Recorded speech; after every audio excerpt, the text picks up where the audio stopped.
You've probably been told that happiness is something you either have or don't, a chemical gift, a lucky personality trait, maybe a childhood that wasn't a flaming mess. And if you're not happy, well, maybe that's just how your brain is built. Maybe you're just one of those low baseline people who peak at fine. But here's the thing, that story, the one where you're a passive passenger on your own emotional ride, it's not true. Not entirely. Because your brain isn't just reporting happiness, it's training for it every day, whether you mean to or not. And most of us, we've been training wrong. Not because we're lazy, but because no one ever told us it was a skill, or that we could get better at it. The same way you'd get better at free throws, or folding fitted sheets, or pretending you're fine in a group chat. So let's untrain the damage, quietly, one layer at a time. Most people assume happiness works like weather. Some days are good, some are cloudy, and there's not much you can do but wait it out. You feel what you feel. Maybe you can distract yourself. Maybe you can optimize your routine. But deep down, the belief sticks. Your mood has a default setting, and everything else is just short-term noise. That idea has a name. It's called the hedonic set point. And for decades, psychologists believed it was mostly fixed. Win the lottery, you'll spike, then settle back down. Lose a leg, dip, then rise back up. As if your emotions were on a bungee cord, always snapping back to your personal average. It sounds scientific, but it's also deeply depressing, because it means no matter how hard you work or how lucky you get, you'll just end up where you started, like climbing a ladder that's secretly a treadmill. But here's where the cracks start to show. That baseline, it's not as stable as we thought. Your brain isn't locked to a factory setting. It's adaptive. It updates based on what you repeatedly think, expect, and experience. And the system is so sneaky, you don't even notice it's changing. You just wake up one day and realize that what used to excite you now feels meh. What once felt like enough now feels like maintenance. That's not failure. That's hedonic adaptation. The system works too well. And if you've ever felt like your mood plateaus faster than your Uber driver's small talk, you've met this system up close. It's why vacations fade, upgrades get boring, and relationships settle into sock-sharing silence. Your brain isn't punishing you. It's trying to survive efficiently by not wasting dopamine on the familiar. But that efficiency has a cost. Stability without satisfaction. You feel fine, but flat. Safe, but empty. Calm, but detached. And here's the twist. That set point is trainable. It rises or falls based on attention, narrative, and repetition.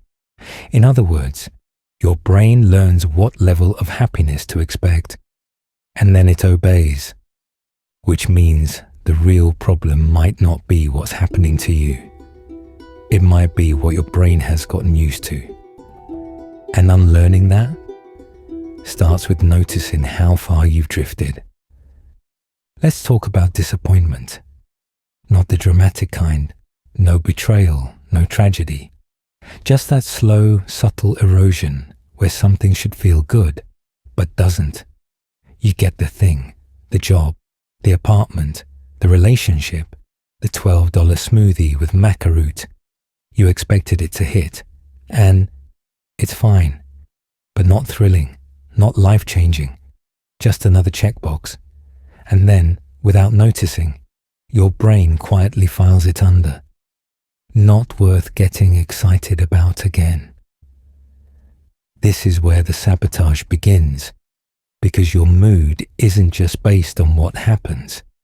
It's based on what you thought would happen And when your expectations are too high, even great things feel like letdowns. You feel like you're failing, not because reality is bad, but because it didn't match the fantasy your brain accidentally overhyped. It's like your brain is running a marketing campaign you didn't approve.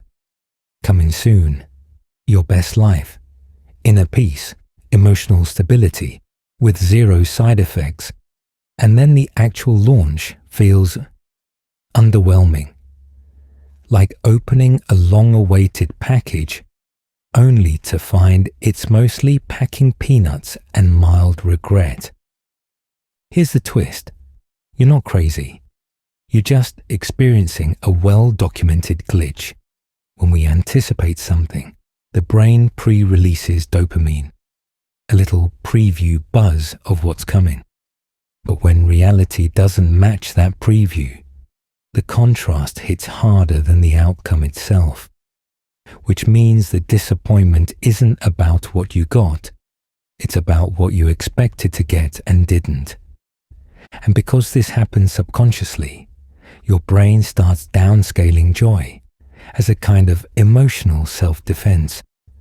Lower expectations equals fewer emotional losses, and over time, this protective mechanism flattens your ability to feel excitement at all. The joy gets diluted, not because life got worse, but because your brain got cautious. This is the real danger of unmet expectations. They don't just sting in the moment. They train your brain to stop hoping, to disengage, to expect less, and preemptively feel nothing, just in case something disappoints you again. But here's the opening. If your brain can learn this kind of expectation sabotage, then maybe it can unlearn it. And maybe that's not just emotional repair. Maybe that's the beginning of rewiring how you experience reward in the first place. It doesn't matter how good something is. Your brain is already getting bored with it. That song you played on repeat until your soul wore out. The restaurant you raved about 3 weeks ago and now scroll past like it insulted your ancestors. The feeling you had when that one thing finally happened. And then, Tuesday. This isn't failure, it's efficiency. And your brain is really good at it. The system is called hedonic adaptation, and it's basically your brain's way of saying, cool, we survived that. What's next? It's survival logic. If we got stuck emotionally high every time something good happened, we'd probably forget to eat, miss predator cues, or walk into traffic smiling. So your brain flattens the emotional peaks on purpose, which evolutionarily, smart, but psychologically, kind of a buzzkill. Here's how it works. When something new or pleasurable happens, your brain releases dopamine, the chemical equivalent of a party popper. But the more frequently that stimulus shows up, the weaker the response becomes. It's not punishment, it's calibration. Your brain is trying to avoid wasting resources on things that are already known. Which means if your happiness depends on new and exciting, you're going to be chasing a moving target with vanishing returns. It's the same reason why buying something cool gives you a high. And then, 2 weeks later, it's just your stuff. The novelty wears off, the stimulation fades, and your baseline resets, slightly lower than before. That's the kicker. Not only does the thrill fade, it sometimes leaves you feeling less than when you started, because the system wasn't built for joy, it was built for survival. And your brain will always prioritize safety over satisfaction. If something becomes familiar, it becomes background. And if it becomes background, your brain stops paying attention. No attention equals no dopamine equals no perceived value. Which means even the good stuff, the dream job, the loving partner, the perfectly toasted bagel, eventually gets muted unless you find a way to keep it emotionally visible. So the problem isn't that your life isn't good, it's that your brain is doing its job too well, and you've forgotten how to interrupt the autopilot, which it turns out might be the most important happiness skill of all.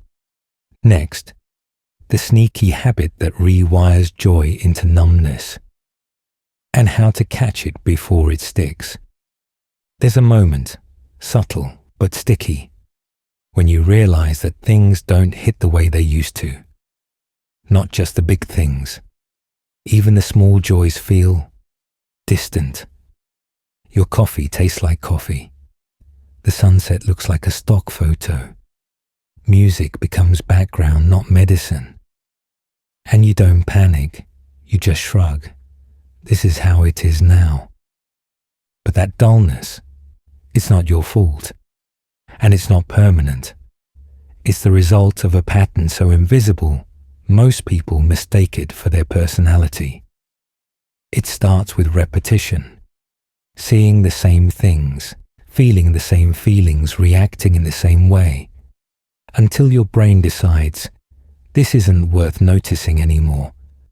Not because it's bad, but because it's predictable. And the human brain is allergic to predictable. When the input stays the same, your attention fades. When your attention fades, so does your emotional response. That's not laziness, that's neurological efficiency. But over time, it becomes its own trap, a state where you're not sad, but you're not alive either. You're just processing. And the more this continues, the more your brain reinforces the pattern.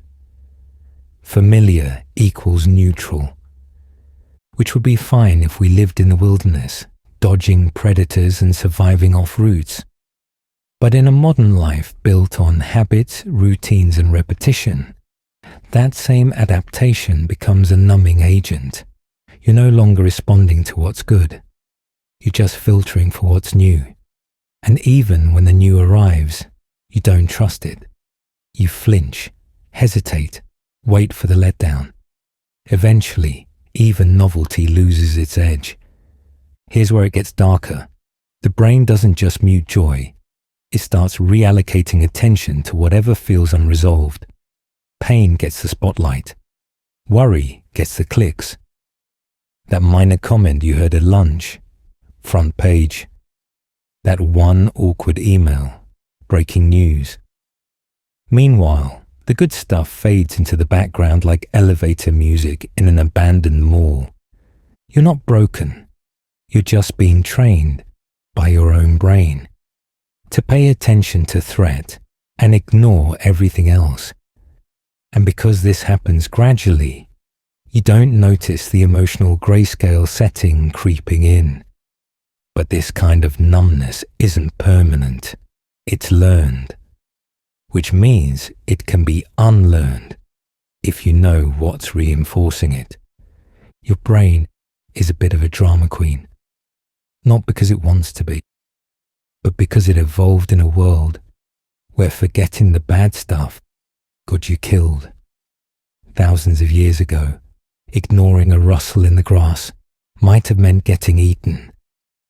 But noticing a beautiful sunset, optional. Enjoyable, but optional. This is negativity bias. Your brain's default policy of treating bad experiences as more important than good ones, even when they're equal, or smaller, or wildly insignificant. You could have 10 neutral moments and one mildly uncomfortable one. And guess which one your brain will replay during your shower at midnight? It's not your fault. This system was built for survival, not satisfaction. It's why bad feedback stings longer than praise sticks. Why a single awkward silence on a date will overshadow the 3 hours you got along. It's why losing $10 feels worse than gaining 10 ever feels good. Psychologists call this asymmetry of emotional weight. Your brain just calls it staying alive. The problem is that this instinct didn't retire when the saber-toothed tigers did. You're not running from predators anymore. You're running from vibes. But your brain hasn't updated the firmware. It still treats minor inconveniences like existential threats. That typo in your email, danger. That weird look from your coworker, danger. That Instagram story you weren't tagged in, potential exile from the tribe, possibly death. And while the system is ancient, it's still training you. Every time you ruminate on something negative, you reinforce the brain's belief that this is the important stuff. Not the comfort, not the progress, not the okay moments in between. Just the signal that something might be wrong. It gets worse. Your brain will actually start seeking out those signals just to feel in control. Because if it can predict the bad, it thinks it's protecting you. The irony? That protection becomes a pain. You spend so much energy scanning for threats, you forget to notice what's safe. But here's the good news. This bias, while strong, is trainable. You can weaken its grip, not by pretending everything is fine, but by rewiring what your brain thinks is worth your attention. If negativity bias is your brain's automatic setting, then happiness, real, sustainable happiness, is more like a manual override. It's not about forcing positivity. It's about teaching your brain what to notice, and more importantly, what to keep. Most happy people aren't happy because their lives are perfect. They're happy because they've accidentally or deliberately trained their attention to stick to different things. They catch the warmth in a tiny compliment. They let it linger. They mark the quiet wins, the half-decent coffee, the fact that it didn't rain on their one day off. And they don't instantly scroll past those things like they're filler between tragedies. That might sound cheesy, or like a self-help poster at a dentist's office, but it's actually neuroscience. Because your attention isn't just passive, it's active practice. Whatever you focus on more often becomes more neurologically accessible. It builds stronger associations, which means the brain starts offering it up more frequently. Not because it's good vibes only, but because it assumes that's what you want to track. Think of your attention like an algorithm. You click on enough videos about disasters and moral collapse, your feed becomes a mental apocalypse. But engage a little more with curiosity, stillness, and quiet joy. The algorithm starts to shift. It won't happen instantly, but the suggestions change, the feed changes, the feeling changes. That's the unglamorous truth of this so-called happiness skill. It's not about always feeling good. It's about learning to notice when something is good, and then pausing long enough to let it register. Because if you don't slow down and mark the moment, your brain won't save it. It'll just file it under background noise and keep scanning for the next potential failure. You can think of this as attentional tagging, the act of mentally underlining something and saying, "This matters, remember this." It's not delusion, it's cognitive hygiene. And the people who do it well don't have better lives. They just notice their lives better. Let's get one thing out of the way. Most gratitude advice sounds fake. Just be grateful. Like it's a switch you flip. like your depression forgot to account for your throw blanket and morning matcha. It's not that those things don't matter. It's that most people treat gratitude like a personality, something you either have or fake. But in practice, gratitude is a cognitive mechanism, a way to force your brain to interrupt the doom scroll of its own thoughts. Here's how it actually works. When you pause, really pause, and mark something as meaningful, you're not just having a nice moment, you're tagging that experience for deeper encoding. That means you're more likely to remember it, replay it, and resurface it later when your mood dips. It becomes a reference point, not for toxic positivity, but for balance. Most people don't lack things to be grateful for. They lack the psychological reflex to hold those moments still before the noise swallows them. The compliment you brushed off, the laugh you had in traffic, the fact that your leftovers slapped harder than expected. Those are signals, quiet, fleeting, and easy to miss. Gratitude is the decision to grab them by the collar and go, "No, I'm keeping this one." The trick is avoiding abstraction. I'm grateful for my life doesn't do much, but I'm weirdly grateful that I remembered the lyrics to a song I haven't heard in 10 years while microwaving soup. That hits. It's specific. It's sensory. It forces presence. And the more you do this, even once a day, the more your brain starts looking for things to tag, because it thinks it's what you care about.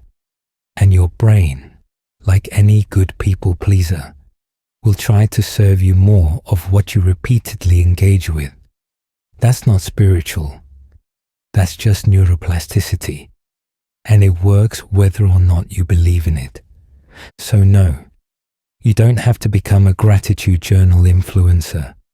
You just have to start noticing what's already working.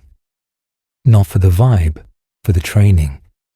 If your internal voice were a person, would you hang out with them? Most people wouldn't, because most people's self-talk sounds less like a mentor and more like a burnt-out middle manager with a grudge. You forget something. Figures. You mess up. Of course you did. You succeed. Let's not get cocky. And this isn't just some background muttering. This voice is actively sculpting your mood, your memory, and your emotional chemistry in real time. See, your brain doesn't just observe what's happening, it narrates it. And the tone of that narration changes how you encode the experience. If you frame a setback as a sign that you're incapable, your brain doesn't fight back.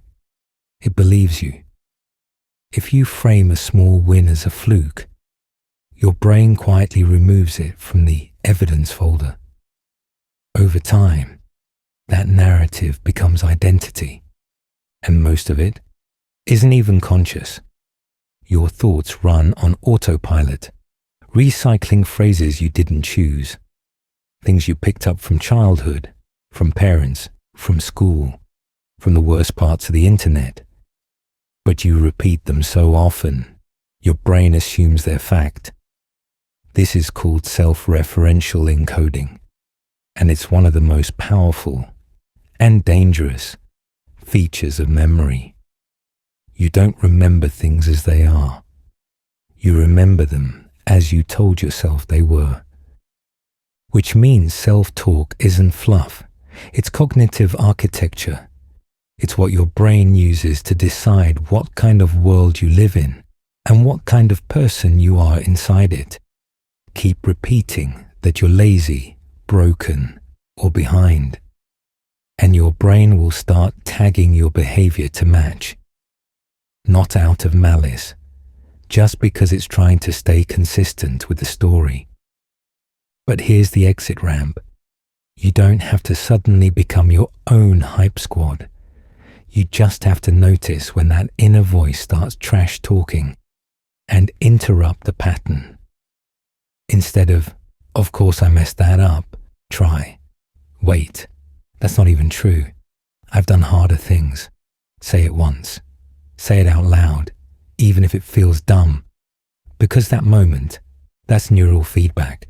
That's rewriting the voice that writes your baseline. You know how some days you just feel off? Nothing's wrong exactly, but everything feels heavier, slower, grayer, like your thoughts are walking through mud. Sometimes that's mental, but a lot of the time, that's your body reinforcing the mood you didn't know you had. This is called embodied cognition. The idea that your posture, movement, and physical habits aren't just responding to your emotions, they're shaping them.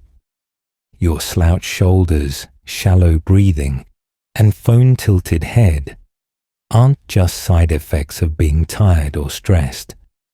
They're signals your nervous system reads as, "Oh, we're low today. Let's adjust the chemistry accordingly." It's like your body is running a silent PR campaign for sadness, and your brain, ever eager to help, says, "Got it. Let's dim the lights in here." And the longer you stay in that posture, the more the emotional tone settles in. It's not magic. It's proprioceptive feedback. Your brain using your body as one of its main tools to decide how you're doing. This also works in reverse. Forced smiles, open chest posture, even something as dumb sounding as looking upward instead of down. All of these can generate tiny mood shifts, not because they fake happiness, but because they disrupt the loop. They send different data up the chain. They give the brain new material to process, and the brain, predictably, obediently, starts responding differently. Of course, no one's saying, just walk with better posture and your depression will vanish. That's not how this works. But it is how the emotional floor starts to shift. One minor adjustment in body language can produce just enough friction to stop a full slide into numbness. Just enough data to say, wait, maybe things aren't as bleak as my chemistry decided. And movement, even minimal, is a cheat code. Walk around the block, stretch like a cat with student debt. Shift the physical context, and the mental fog often lifts by 5 to 10%. Not everything, but sometimes that's all you need to interrupt the spiral. There's a specific kind of tired that doesn't come from your body. It comes from thinking the same thing for the 9th time in a row. Not solving it, not understanding it, just circling it like a raccoon with a locked trash bin. Welcome to rumination, the emotional equivalent of trying to defrag your brain with a rock. Most people mistake rumination for problem solving. You replay the conversation. You rehearse your regrets. You diagnose your past like it's a true crime documentary. You tell yourself you're working through it, but you're not. You're looping. And the loop doesn't close. It just reinforces itself. Because the brain, when left unsupervised, will often confuse repetition with resolution.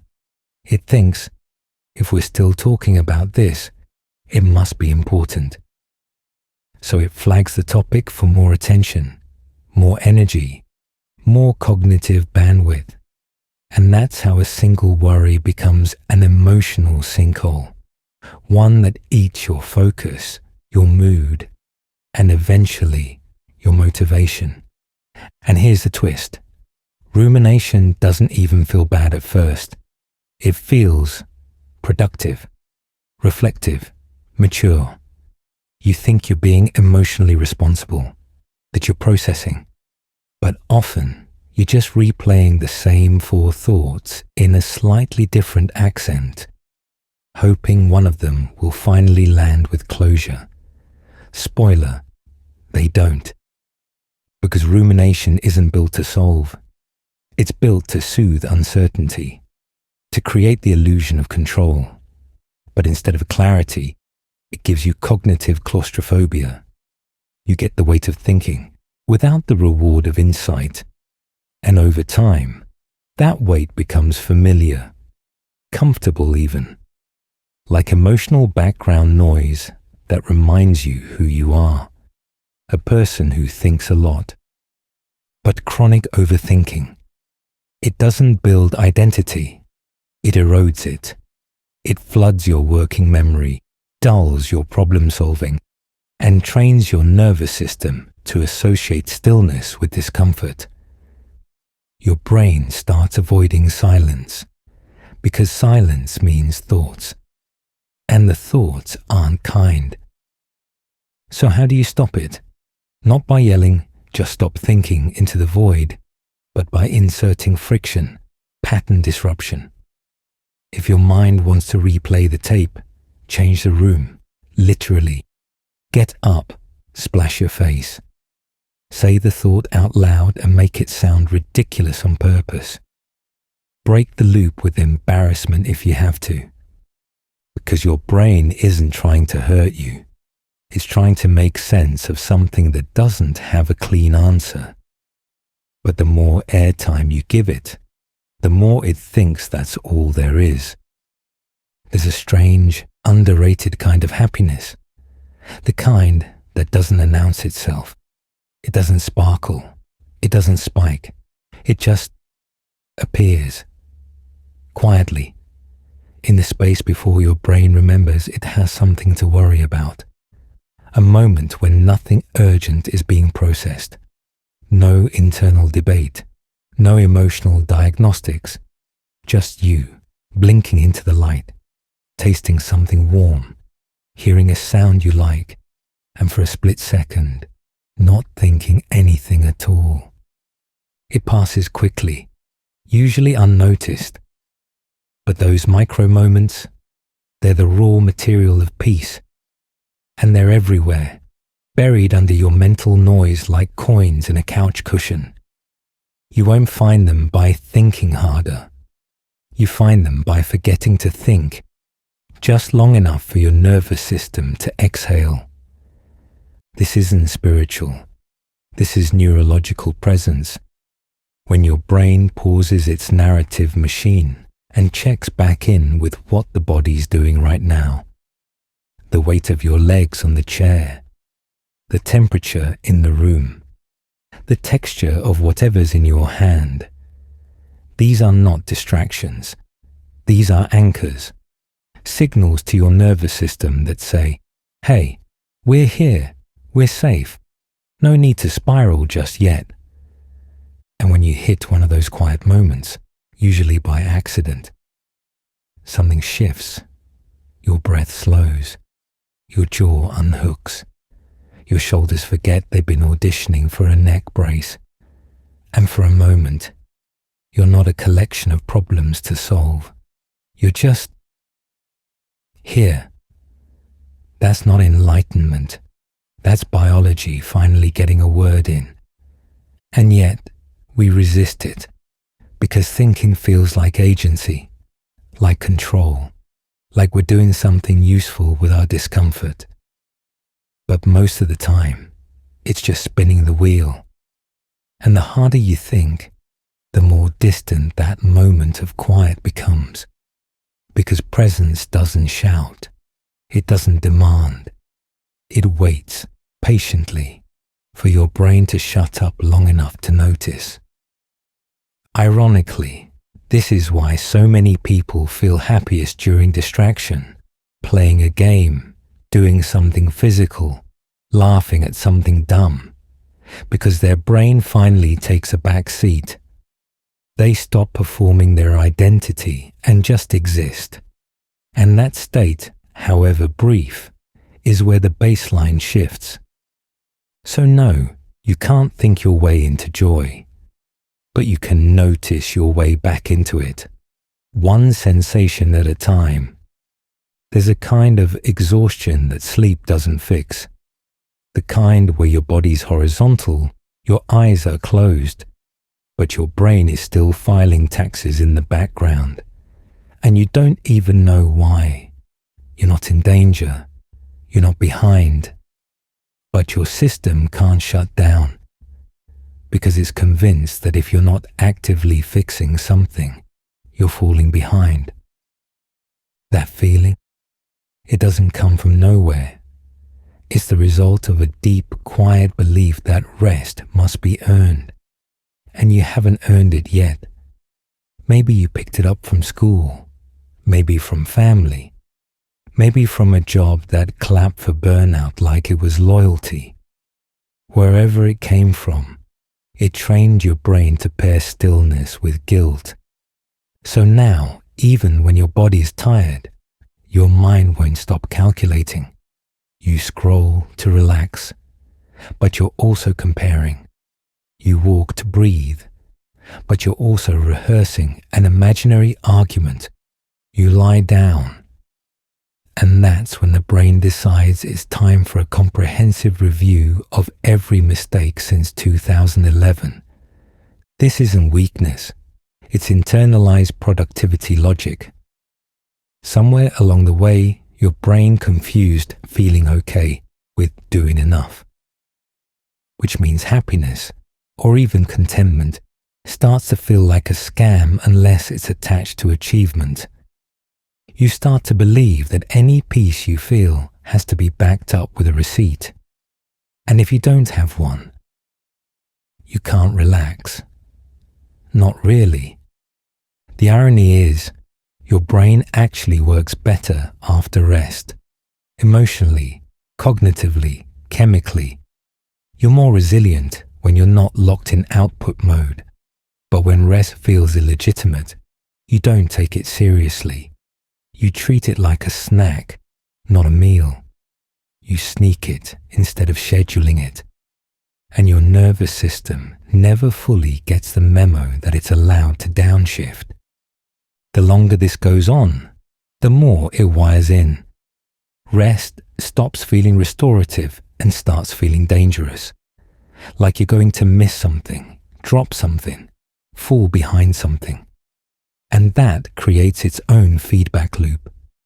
You're tired, but can't stop. You can't stop, so you don't recover. You don't recover, so everything feels heavier.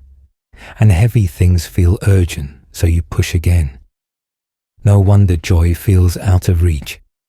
Your system's never off long enough to make space for it. But here's the pivot. Rest isn't the reward for doing well. It's the reason you can.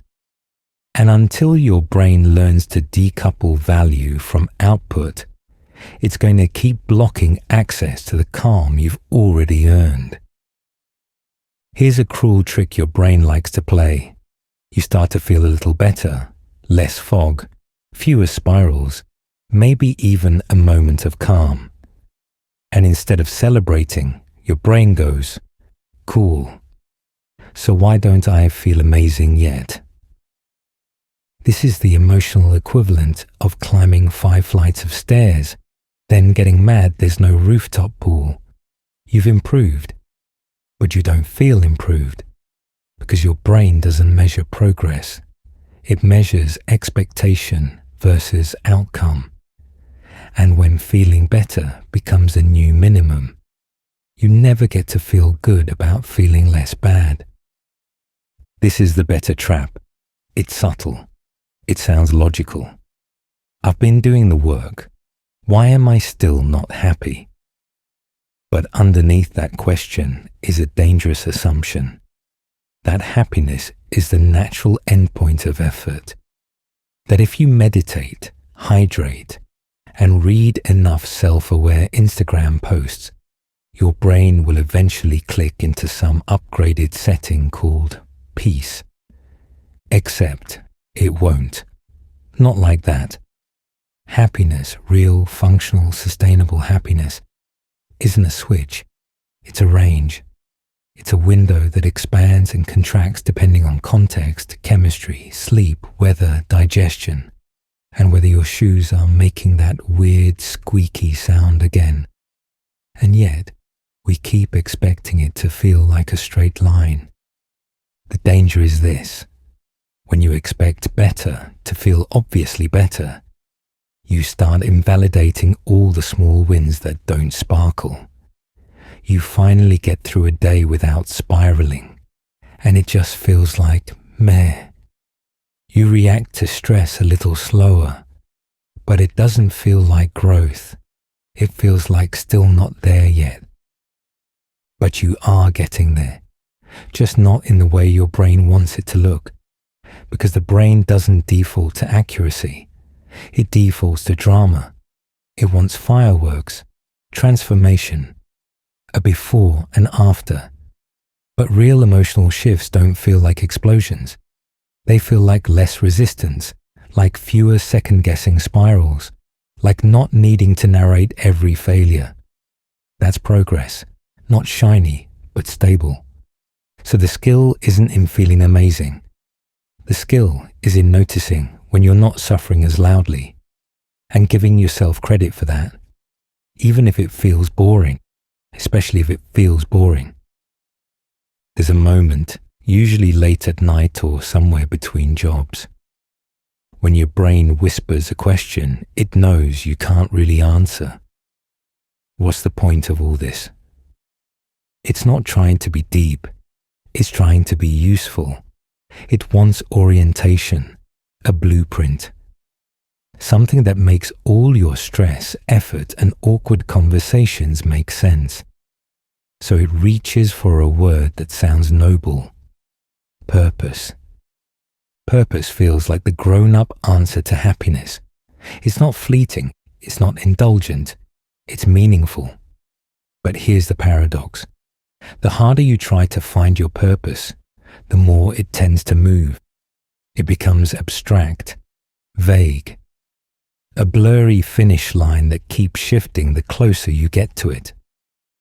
That's because most people treat purpose like a thing they're supposed to uncover, a singular, shining destiny buried under their current chaos.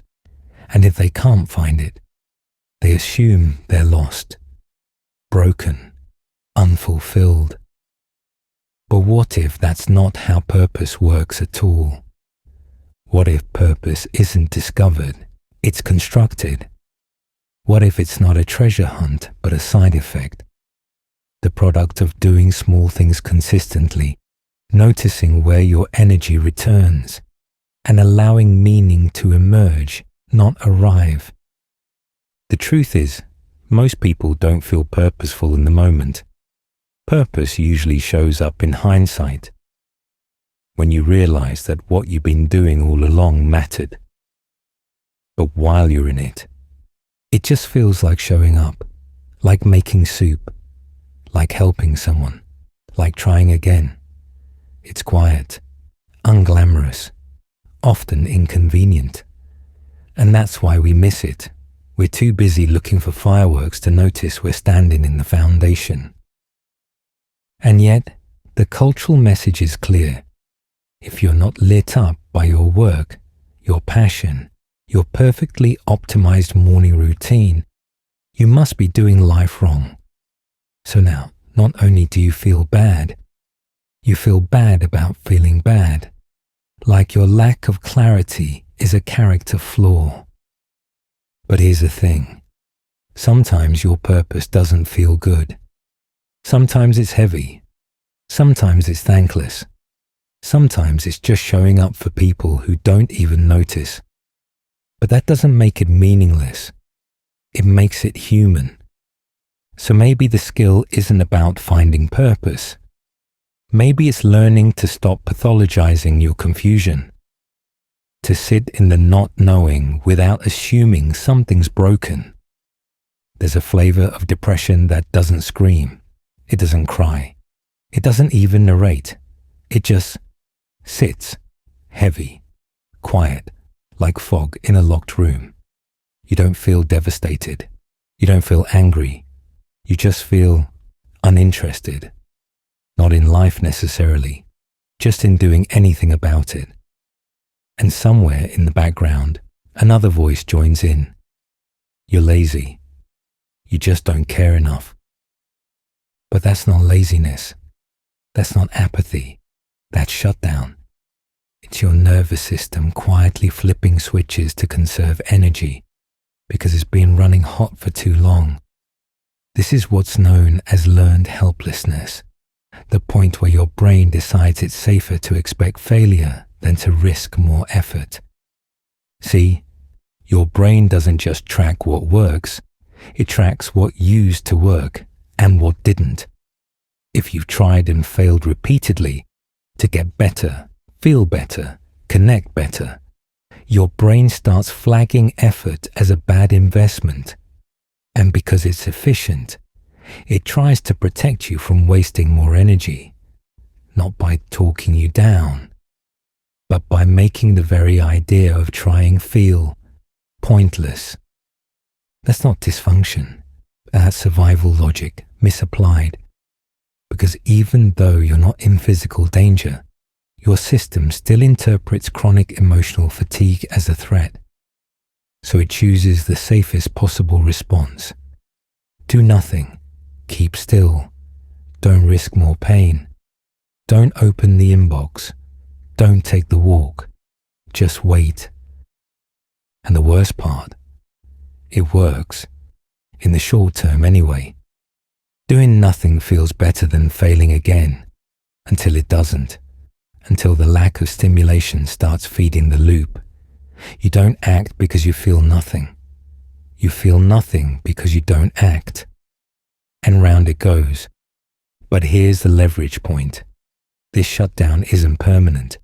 It's adaptive, which means it can be retrained, not through some motivational TED Talk energy, but through tiny, low-stakes actions that quietly prove your brain wrong.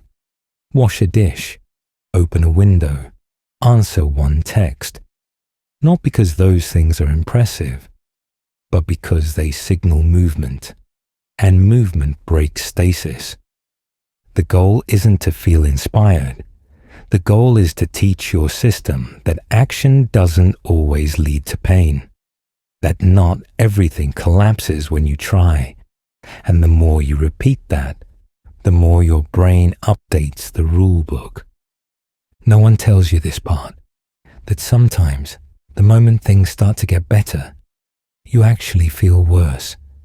Not catastrophically worse.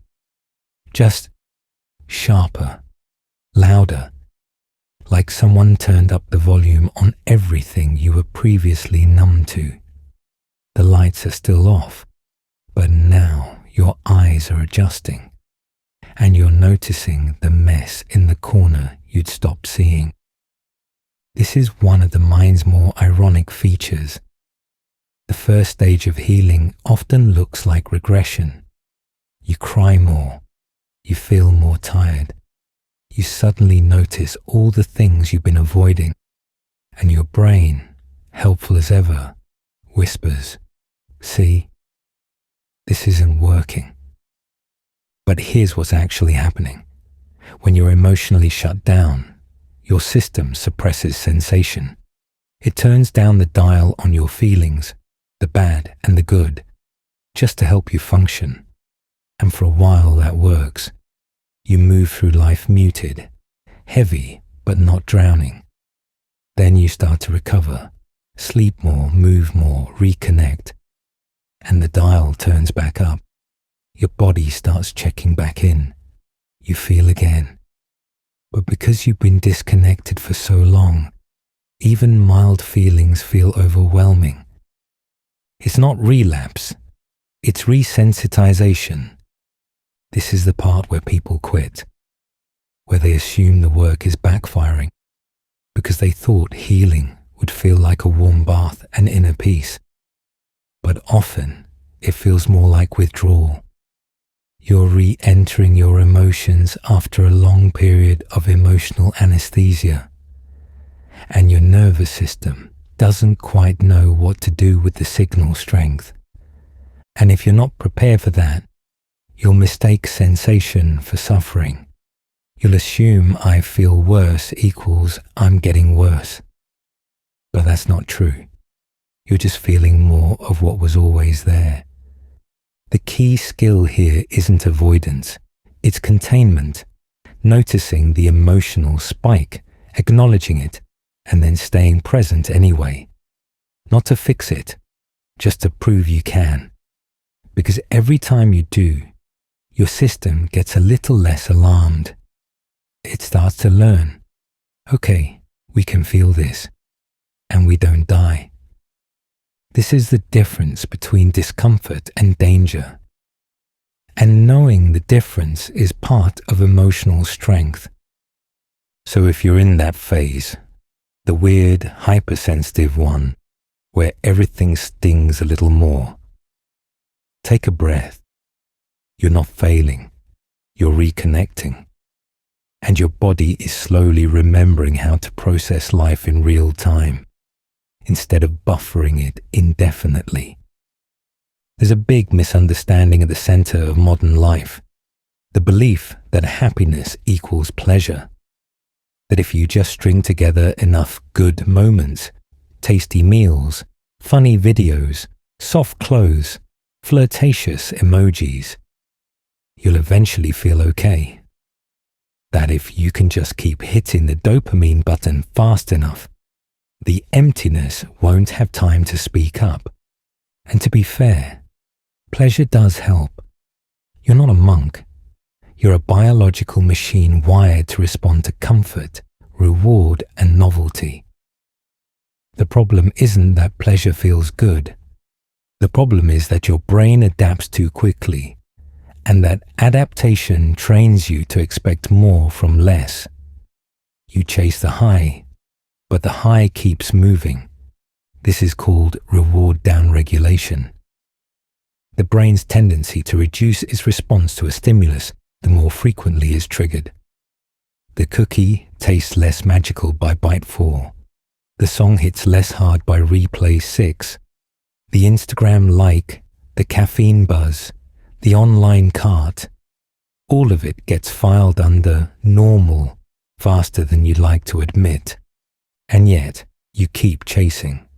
Because every once in a while, it does work. You get the spark, the rush, the temporary lift. But over time, those lifts feel thinner, more artificial, like you're pouring sugar on a cracked foundation and hoping it'll hold. And the real cost? You start losing interest in things that aren't optimized for instant feedback. Reading, conversations, article stillness, even hobbies. If something doesn't stimulate you immediately, your brain labels it boring. And boring feels almost threatening.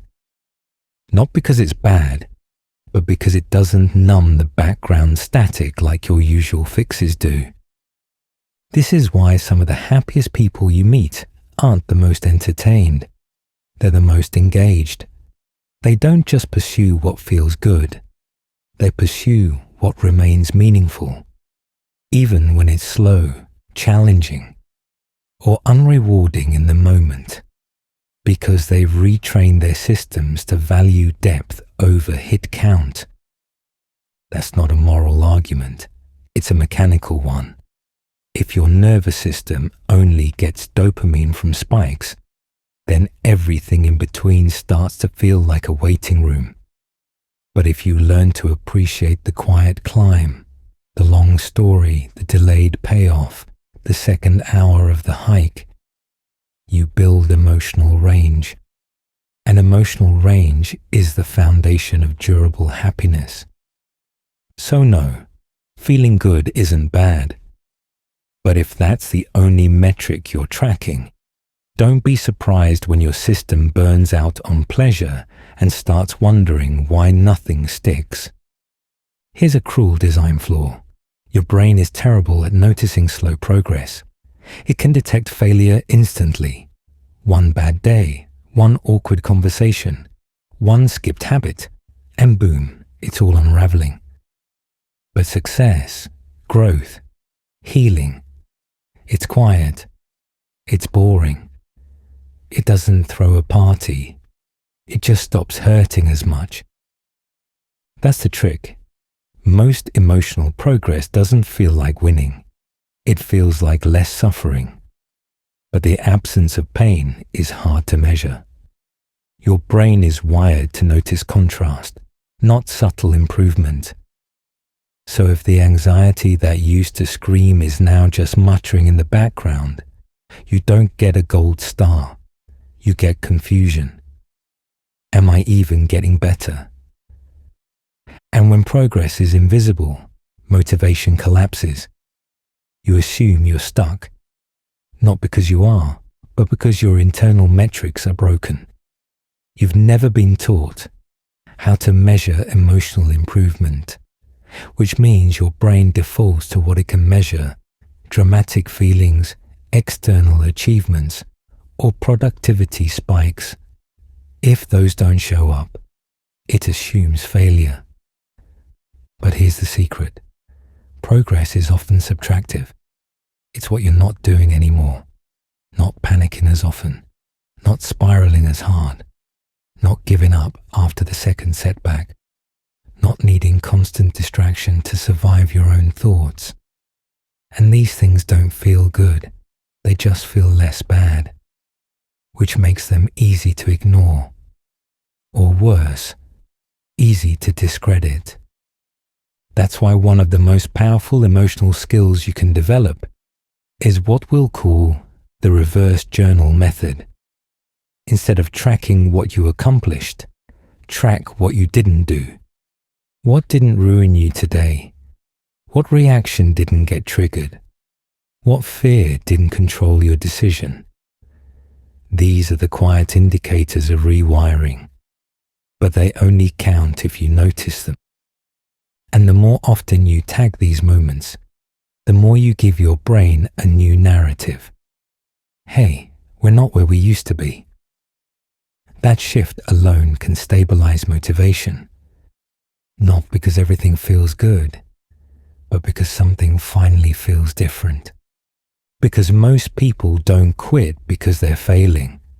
They quit because they can't see that they're succeeding. Not in the dramatic way they imagined, but in the boring, beautiful, frustrating reality of being slightly better at staying afloat. Here's one of the simplest, most underrated mental upgrades you'll never see on a wellness influencer's morning checklist. Name what you feel. Not with judgment, not with poetry, just a label. That's sadness. That's guilt. That's frustration because my email didn't get a reply. Nothing fancy, just data. This is called affect labeling, and it's one of the rare psychological tricks that works almost immediately. Studies show that when people pause to identify their emotional state with a word, activity in the amygdala drops. The part of the brain responsible for stress response and emotional overwhelm. It's not magic, it's just pattern recognition.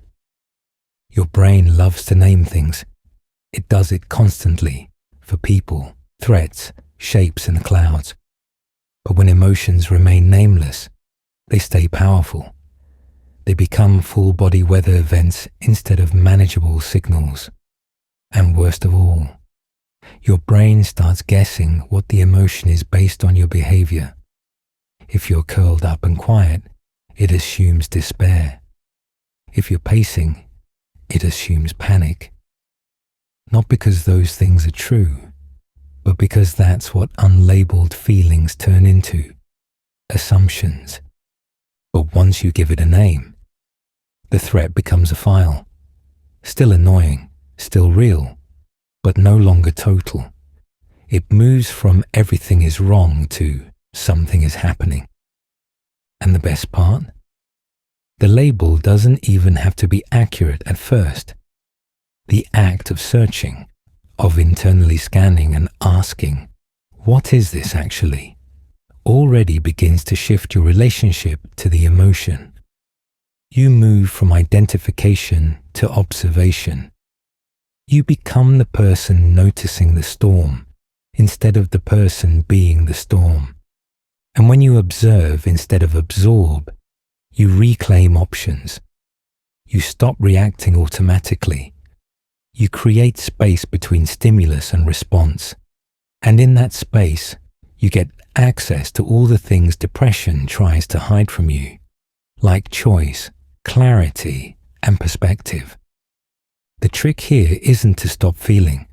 It's to stop wrestling feelings in the dark. Bring them into the light. Label them, even if it sounds stupid. Even if it's something like, I'm feeling weird and itchy and sort of lost. Fine. Name that. Because once your brain sees it as a pattern, it stops treating it like a monster.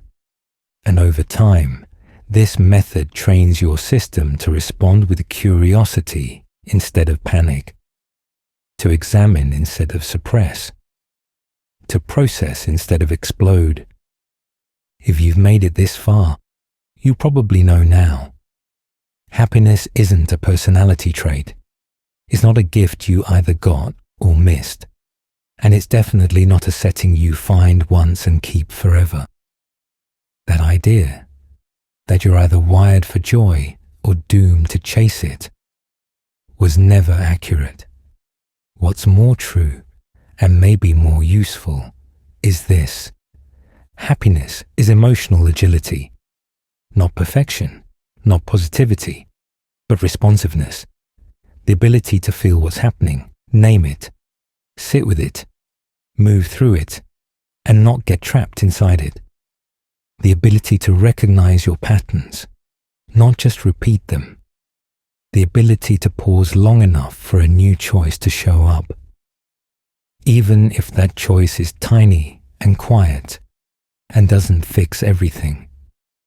That's a skill, not constant joy, not endless energy, but the ability to come back online when your system checks out. The ability to recognize when your brain is lying to you, not cruelly, but habitually. The ability to stay flexible when everything feels rigid, to soften when your instinct is to brace, to notice what hurts without becoming what hurts. And none of that shows up in fireworks.